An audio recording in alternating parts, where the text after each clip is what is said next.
호세아서 12장은 또한 그 에브라임에 대한 경고의 말씀, 에브라임에 대한 또한 예언의 말씀을 주님께서 주시는데, 이 에브라임이라고 하는 것은 무엇이냐면 이스라엘이 이제 그 솔로몬 이후에 남유다와 북이스라엘로 나뉘게 되죠. 그래서 그 남유다는 그 유다 지파와 또한 레위 지파와 그 베냐민 지파가 속해 있는 지역이고, 정통적인 예루살렘에서 예배를 드리는 곳인데, 이 에브라임, 이 북이스라엘은 에브라임이라고 이렇게 불리는데, 에브라임 그 지파를 중심으로 해서 이제 이루어지기 때문에 에브라임 지파라고, 또 곧잘 에브라임이라고 불리우는데, 북이스라엘은 그 사마리아와 또한 오늘 여기서 말하는 길갈 이러한 곳에 이제 각기 그 소견에 오른 대로 그 제단을 삼고, 거기에서 그 송아지 형상을 만들어 놓고 예배를 드립니다. 그래서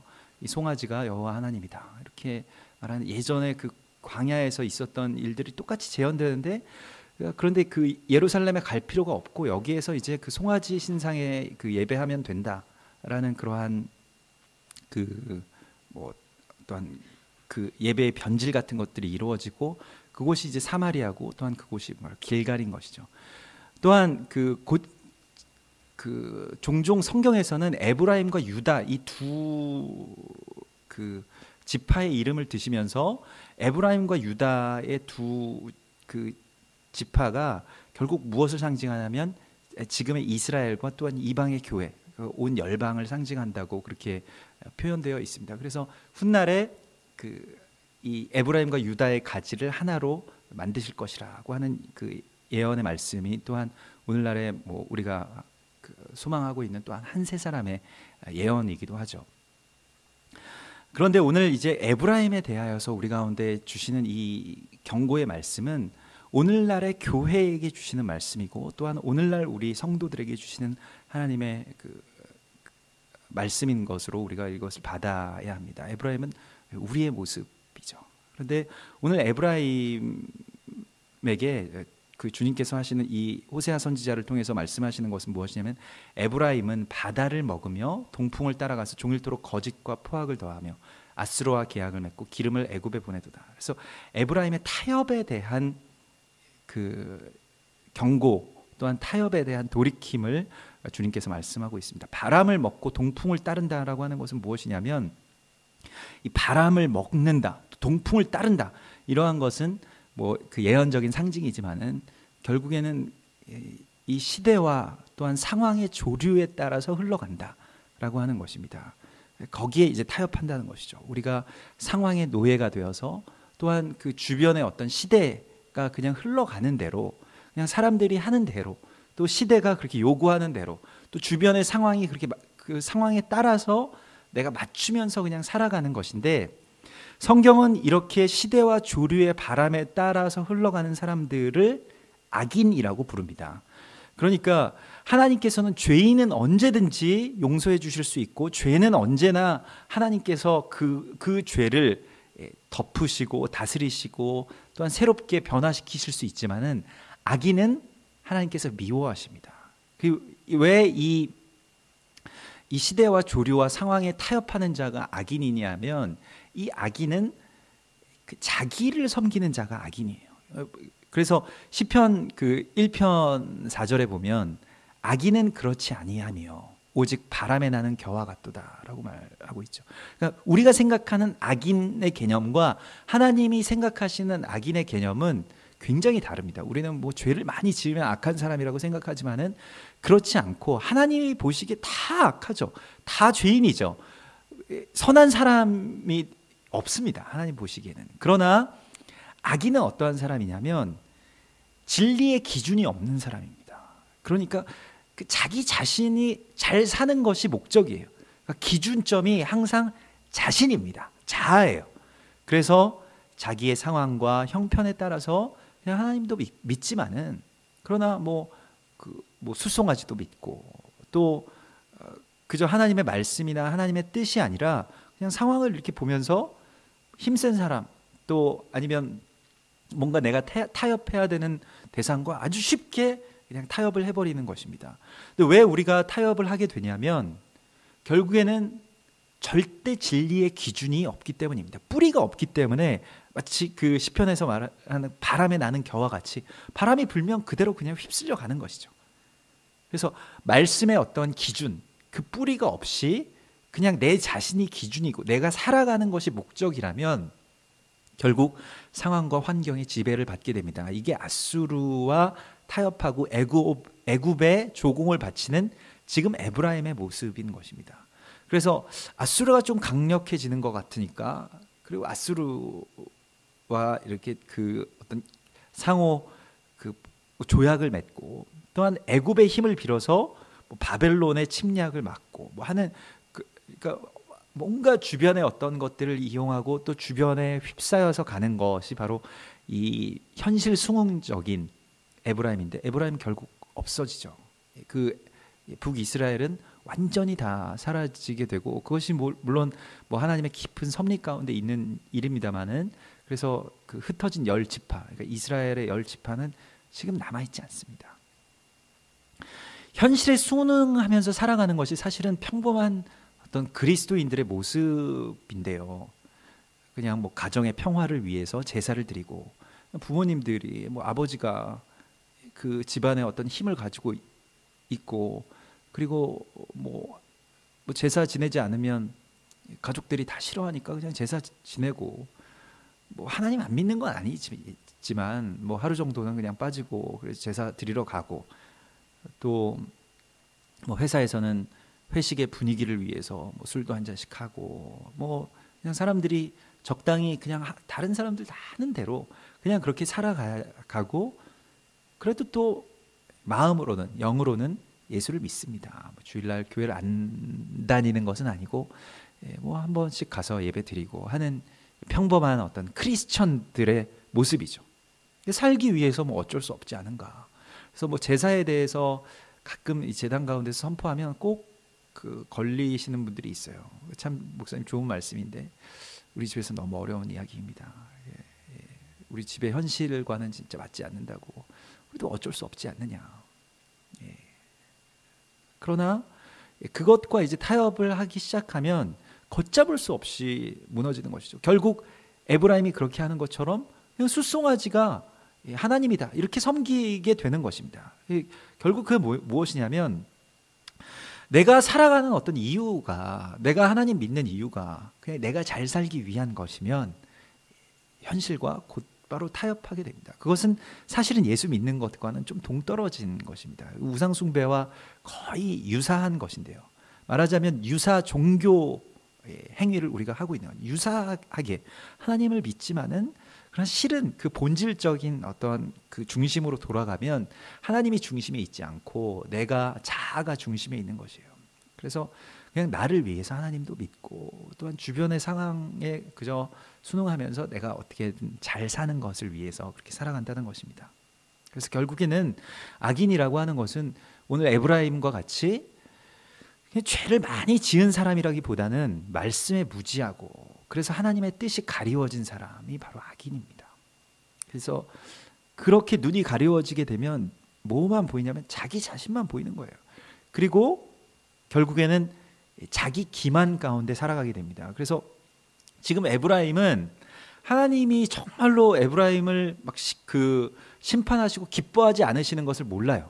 그래서 그의 마음이 참 그냥 굉장히 긍정적인 됩니다. 긍정적인 어떤 삶을 살아갑니다. 그래서 나는 부자라, 나는 실로 부자다, 나는 다 모든 것을 가지고 있다, 또 나는 죄가 없다.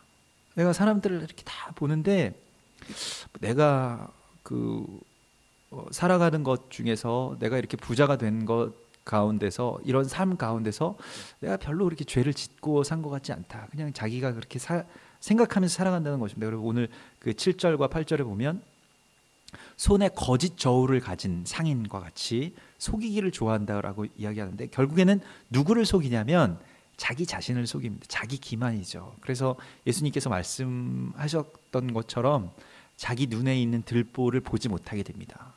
굉장히 무서운 말씀이죠. 자기가 자기를 속이기 시작하면 그 다음부터는 자기 컨트롤이 되지 않아요. 자기 자신을 바라볼 수가 없게 됩니다. 거기에 눈이 가려지게 되면 들보가 눈에 들어와 있는데도 보지 못하게 된다는 것입니다. 이게 정말 눈이 가려지는 것입니다. 그래서 자기가 얼마나 죄인인지에 대하여서 깨달음이 없게 되죠. 그래서 결국 성령님께서 우리 가운데 들어오시게 되면 뭐가 제일 먼저 보이냐면 내가 자기 기만에서부터 풀려나게 됩니다. 그 자유함에 이르게 되는 것이 회개입니다. 그러니까 내가 의로운 존재라고 믿으면서 속이면서 나 자신을 속이면서 살아왔던 것, 자기 합리화, 자기 기만, 자기의 이런 것들이 무너져 내리면 내가 얼마나 형편없는 존재인지, 내가 얼마나 죄인인지에 대하여서 깊이 깨닫게 되죠. 그것을 정말 절감하게 되는데 그것이 바로 회개이고 그것이 바로 부흥입니다. 우리는 바로 이 부흥을 구해야 됩니다. 우리 한국 교회와 또한 성도들이 어떤 부흥을 구하느냐 하는 것이 지금 오늘날 우리의 과제인데, 부흥이라는 것은 그런 게 아니에요. 뭐 사람들이 많아지고 저절로 사람들이 막 교회에 오고 이 예배당이 꽉 차고 이러한 부흥을 우리가 생각합니다마는 실제의 부흥은 여기서 풀려나는 것입니다. 그 눈에 가리워진 것에서부터 풀려나서 자기를 직시하게 되고, 또 한 가지 무엇이 보이게 되냐면 하나님이 그러면 나를 왜 창조하시고 내가 살아가는 목적이 뭐인가, 어떤 것인가 하는 것이 보이게 되죠. 정말로 진정한 비전이 보이게 됩니다. 내 직업 말고 내가 뭘 하면서 뭘 잘 먹고 잘 살까 이런 것을 보는 것이 아니라 정말로 하나님이 나를 창조하신 목적으로 돌아가게 됩니다. 그래서 그 사명을 발견하게 되는 것이 부흥이죠.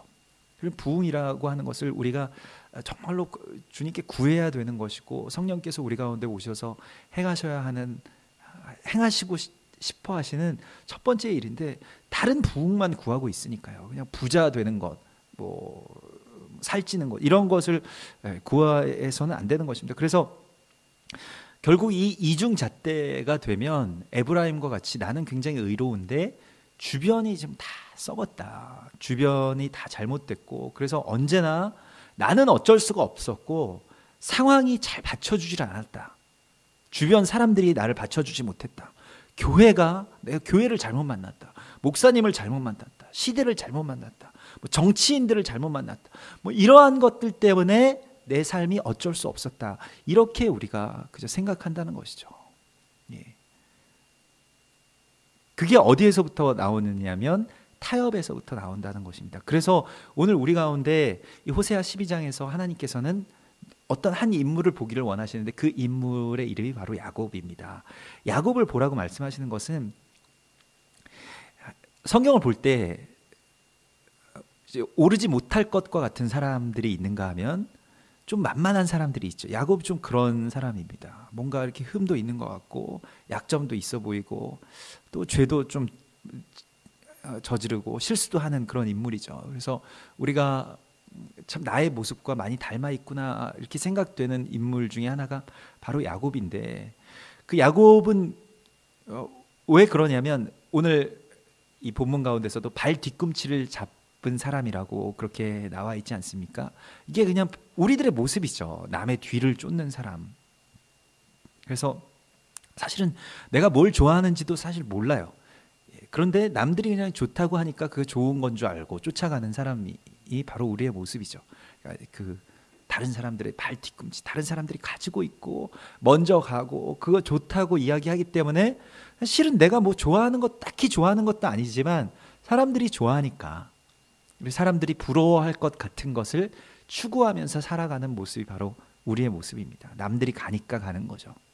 그래서 남들의 이목과 어떤 남들이 제시하는 조건들을 따라서 사는 사람들이 바로 우리들의 모습입니다. 발 뒤꿈치를 잡는 사람의 모습인데, 그가 원래 그러한 사람이었는데 거기에 머물지 않았다는 것이 중요합니다. 오늘 우리가 뭐 잘 부르지 않는 찬양이지만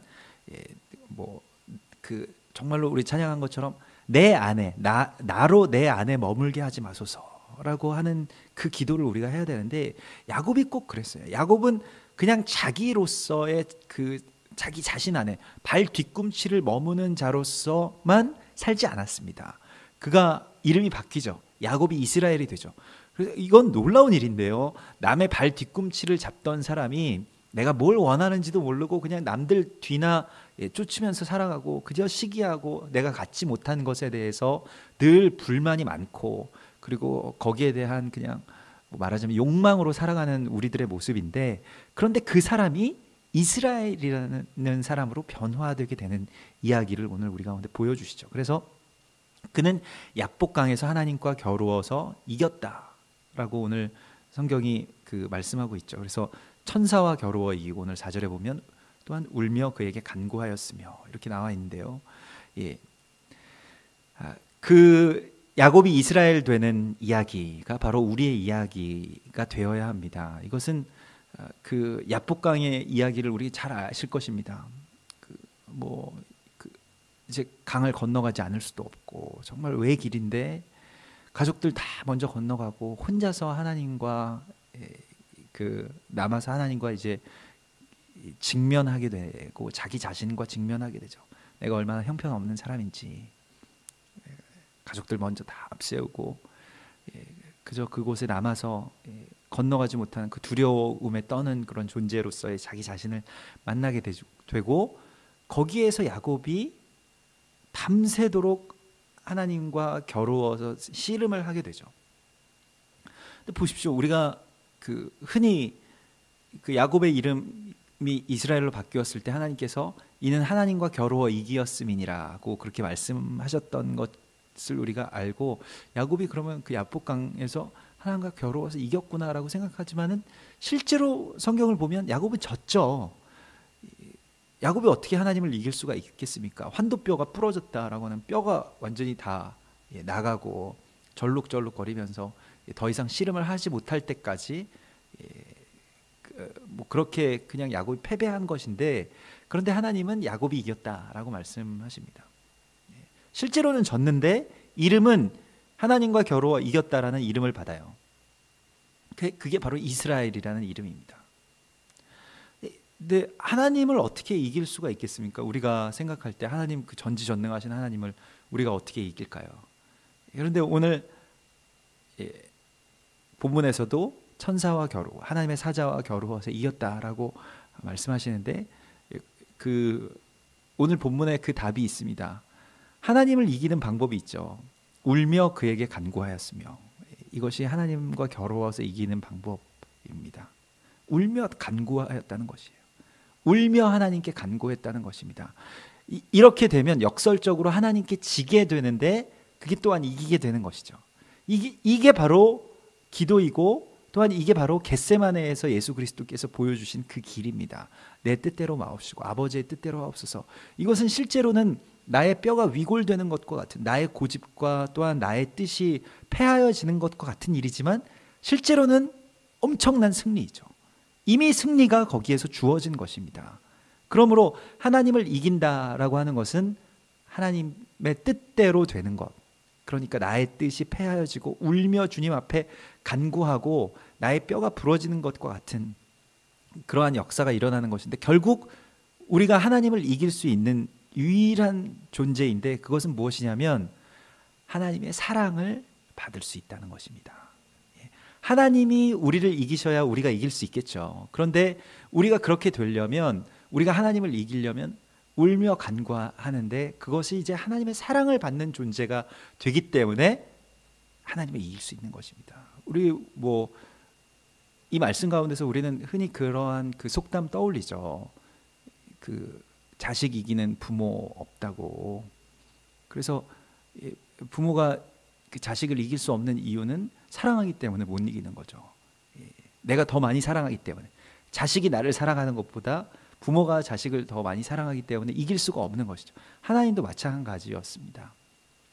그리고 야곱은 약복강에서 하나님과 겨루어 이기고 또한 오늘 베델에서 하나님의 말씀을 듣고 하는 것을 이렇게 자세히 보면 야곱의 삶을 자세히 보면 야곱의 어떤 탁월함들을 보게 되는데 우리가 새벽 예배 가운데서도 계속 토라 포션 본문들을 나누지만은 야곱은 사람 사이에 어떤 문제들이 생기면 그것을 가지고 그 사람에게 가서 풀지 않습니다. 항상 그 문제를 가지고 하나님께로 가지고 나와요. 어려울 때마다 야곱이 취하는 행동 가운데 아주 중요한 것이 하나가 있는데 다른 사람들과 구별되는 것이 있는데 그것은 문제의 해결자가 하나님이시라는 것을 항상 인정한다는 것입니다. 이것이 중요합니다. 우리가 오늘 에브라임을 보는데 이 에브라임이라고 통칭되는 우리 모두의 그런 문제가 무엇이냐면 어떤 일이 발생했을 때 그걸 내가 풀어내려고 하죠. 그래서 그 풀어내려고 하는 것에 대해서 뭐 적절히 타협하거나, 이게 제일 많이 하는 행동이고, 또한 아니면 그 당사자에게 가서 싸우거나, 두 번째로는 그래서 뭐 분쟁이 생기거나 분열이 생기게 되죠. 또 세 번째로는 그냥 혼자서 끙끙 앓다가 어떻게 되냐면 자기 연민 가운데 빠지게 됩니다. 내가 어쩌다가 이런 시어머니를 만나서 이렇게 고생을 할까, 뭐 이런 식의 생각들이죠. 그냥 뭐 싸울 수는 없고, 내가 어쩌다가 이런 사장을 만나서, 내가 어쩌다가 저런 집사를 만나서 내가 이 고생을 할까, 이런 생각 가운데 빠져들게 되고 자기 연민 가운데 그냥 휩싸이고, 그리고 자기가 심판자의 자리 가운데 있는 거예요. 나는 너무 불쌍한 존재로 내가 그냥 판정하는 것입니다. 그리고 저 사람 굉장히 약하고, 그렇기 때문에 그냥 나 불쌍한 채로 살아가고, 그렇게 그냥 우울하게 살아가는 것이죠. 그러나 그런 문제가 있을 때마다 야곱은 항상 의외인데요, 하나님께로 나아갑니다.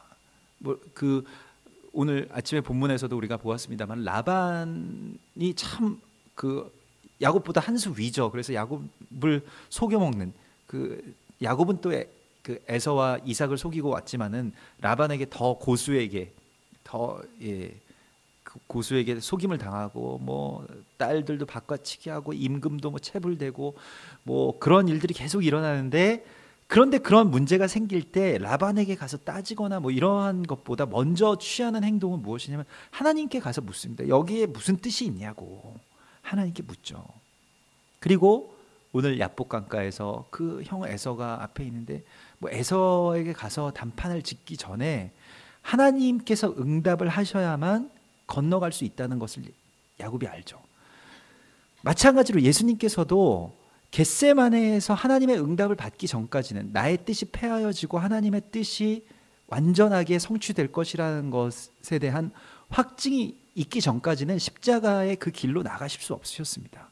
이것을 우리가 알아야 되는데요, 기도라는 것은 우리가 뭐 지난번에도 나눴지만 승리 이전의 승리인데, 우리가 승리할 수 있는 길은 우리가 주님 붙드는 것밖에 없습니다. 그리고 울며 간구하는 것이죠. 그러면 주님께서는 우리를 사랑하시기 때문에 반드시 하나님의 승리를 우리 가운데 허락하여 주시는 것입니다. 그래서 사람의 문제를 사람으로 풀지 마십시오. 나의 어떤 문제를 사람으로 풀어서는 안 돼요. 오늘도 그 예수원의 그 벤토레이 신부님, 그러니까 그 대천덕 신부님의 아들이죠. 그분의 어떤 영상을 하나 보았는데, 그 예수원의 어떤 원칙 가운데서 하나가, 뭔가 부족하면, 뭔가 어떤 물질적인 부족이 생기거나 어떤 문제가 생기면 그거를 하나님께 가져가서 풀지, 뭐 모금을 한다거나 아니면 사람들이 뭔가를 어떤 그 문제를 해결하기 위해서 뭐를 먼저 시도하지 않는다는 것입니다. 하나님이 정말로 채워주시고, 또 채워주시지 않으면 그냥 그대로 그냥 가는 것이죠. 예. 그러나 하나님이 이때까지 그 뭐 65년부터 지금까지 한 번도 그렇게 채워주시지 않은 적이 없으셨다는 거예요. 놀라운 것이죠.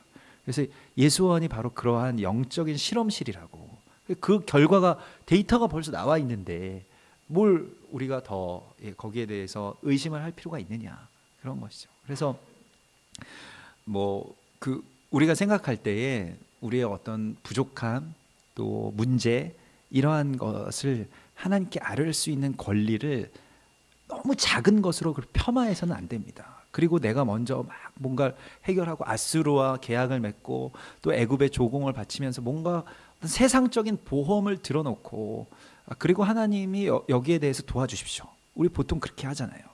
이 일을 다 해놓고 하나님이 뒷수습을 해주십시오라고 기도하는데, 그래서는 안 된다는 것이죠. 오늘 그 에브라임에게 주신 말씀은 바로 그것입니다. 야곱처럼 문제 자체를 완전히 원점에서 가지고 와야 하나님께서 해결하실 수 있는 것이지, 그 창조의 하나님께서 우리가 해놓은 일에 뭔가를 이렇게 더해 주시기를 바라는 그러한 기도, 그러한 신앙 가운데서 머물러 있지 말라는 것입니다. 하나님께 완전한 그 원석의 문제를 가지고 나오십시오. 그게 기도이고 하나님 붙드는 것입니다. 그게 야복강가에서의 그 씨름이에요. 그래서 하나님께 이길 수 있는 것입니다. 그런데 우리가 다 해놓고 하나님 이거 도와달라고 하면 하나님 그런 조력자로는 우리 가운데 계시하시지 않습니다. 그렇기 때문에 응답도 없는 것이죠. 그래서 오늘 주님께서 말씀하시는데요, 그 베델에서 그가 그 어떤 야곱을 만나셨다라고 말씀하시는데, 베델에서 있었던 이 일을 우리가 아주 잘 알죠. 그 돌베개를 베고 잤던 것 아닙니까? 그 외로움 가운데, 또한 고통 가운데, 의지할 것 없는 가운데 그나마 자기가 그래도 머리를 둘 곳을 찾았던 것이 돌베개죠. 근데 결국에는 그 베델이라는 것은 한마디로 말하자면 베개를 세우는 곳이다라고 이렇게 말을 할 수 있겠습니다. 하나님의 집이라는 곳은, 또 예배의 장소라는 것은, 또 기도의 장소라는 것은 내가 그 누려왔던, 또 내가 추구했던 어떤 안식들, 그저 세상적인 가치들을 세워서 그 하나님께 드리고, 그리고 나는 이제 하나님의 안식, 하나님의 평안을 받는 곳, 그것이 바로 예배이고 그것이 바로 베델인 것입니다. 그래서 그가 베고 잤던 돌 베개를 세워서 하나님의 집의 기둥으로 삼았다라는 것을 우리가 이번 주에 이 토라 포션 가운데서 보았는데요, 내가 의지하려 했던 어떤 다른 것들, 또 내가 안주하려 했던 어떤 거짓된 평안들, 그게 뭐 돈이 될 수도 있고, 그게 사람이 될 수도 있고, 유력한 사람이 될 수도 있고, 가족이 될 수도 있고, 또 그저 어떤 문제를 직시하지 못하고, 직면하지 못하고 외면하려고 했던 많은 시도들이 있습니다. 내가 눈을 가리우고 뭐 어딘가에 따르는 것에 중독되고, 그냥 뭐 아무런 생각이 없어지게 하는 다른 중독들, 그걸 하나님께 이제 다 드리고, 결국 오직 주님의 이름, 또 여호와의 이름을 부르는 곳, 여기 주님이 계십니다, 주님이 나와 함께 하십니다, 주님은 살아계십니다라는 그 여호와의 이름을 부르는 곳이 바로 베델이라는 곳입니다. 그래서 오늘 이 5절과 6절의 말씀에서 여호와의 이름에 대해서 말씀하시는데, 여호와는 만군의 하나님이시라, 여호와는 그를 기억하게 하는 이름이니라고 말씀하고 있습니다. 이 기억한다라고 하는 말은 성경에서 아주 독특하게 쓰이는 것인데, 뭐 번역을 이렇게 할 수밖에 없지만은, 그러나 우리가 생각할 때 그냥 과거에 뭐 하나님이 뭐 이러셨지, 이걸 기억하는 것이 아니에요. 이 기억한다라고 하는 것은 무엇이냐면, 하나님의 이름이 이제 어떠한 그 인칭 대명사에서 나와 하나님이 함께 만들어 나가는 동사로 변화되는 것, 이것이 하나님의 이름을 기억하는 것입니다. 그래서 우리가 뭐 이번 주에 그 십계명 가운데 세 번째 계명, 십계명 강의 계속하고 있는데, 정오 예배 때 세 번째 계명이 너희는 여호와의 이름을 망령되이 일컫지 말라라고 말씀하시는 것이에요. 근데 이 망령되이 일컫는다는 것은 헛되이 부른다는 것인데, 말하자면 하나님의 이름을 낭비하지 말라는 것입니다. 하나님의 이름 낭비한다는 것은 무엇이냐면, 하나님의 이름은 그 자체로 나와 함께 일하시는 살아계신 하나님의 어떤 그 동사, 행위인데, 그것을 그냥 뭐 먼 데 있는 어떤 관념적인, 멀리 저 천상에서 그냥 나를 적당히 바라보고 계시는, 그냥 가만히 앉아 계시는 분으로 그것을 보아서는 안 된다는 것입니다. 그렇게 불러서는 안 된다는 것입니다. 오늘 하나님의 그를 기억하게 하는 이름이라고 하는 이 기억은, 훗날에 예수님께서 너희는 나를 기념하라 라고 말씀하신 것과 꼭 같은 말씀인데, 나를 살아가라는, 나와 함께 살아가라는 말씀입니다.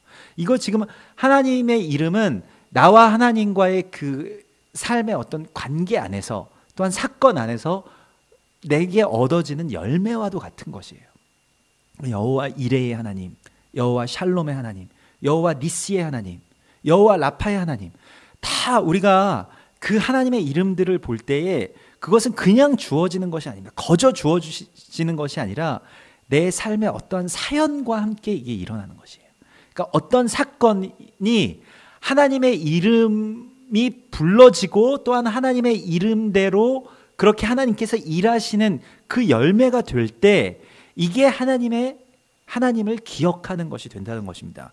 여러분, 하나님과 나와의 이야기 가운데서 그 이름을 부르는 것이 하나님의 이름을 망령되이 부르지 않는 것이에요. 우리가 뭐 십계명에서, 그래서 그 율법주의자들은 흔히 이 십계명의 세 번째 계명을 가지고 하나님의 이름을 망령되이, 여호와의 이름을 망령되이 부르면 안 되기 때문에 여호와라는 이름 자체를 아예 없애버렸어요. 그냥 부르지 않았습니다. 그것만큼 헛되이 부르는 것이 없는 것이 사실은 하나님의 이름을 낭비해서는 안 됩니다. 하나님의 이름이라는 것은 그 자체의 어떤 능력이 있고 그게 약속임에도 이거 붙들면 사는데도 다른 거 붙들고 뭐 아수르를 붙들고 애굽을 붙들고 그리고 하나님은 그냥 명사로 그냥 뭐 저기 계신 분으로 그렇게 해서는 이거 이름을 낭비하는 것이라는 것입니다. 그래서 오늘 그 이름의 약속을 붙들라. 그 이름을 살아가라. 그 이름대로 계시하시는 하나님과 나와의 관계 안에서의 그 열매를 우리가 맺어내는 것입니다.